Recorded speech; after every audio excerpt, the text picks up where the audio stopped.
मुरारी जी भी हैं हमारे भाई, बहुत अच्छे कलाकार। मैं चाहूंगा कि आप भी आ जाइए, आपका भी सम्मान हो जाए। बलम बम भैया से आए कि नहीं अभी?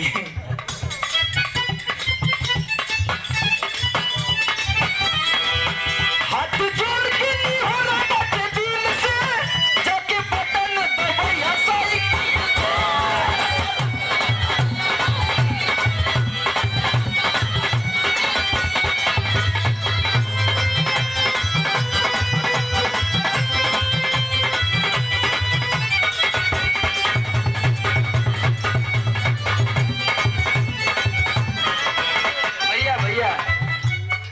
आदरणीय गुरुजी ज्ञानी यादव जी, आप मंच पे बानी, आप खातिर एक बार जोरदार ताली हो जाए भैया।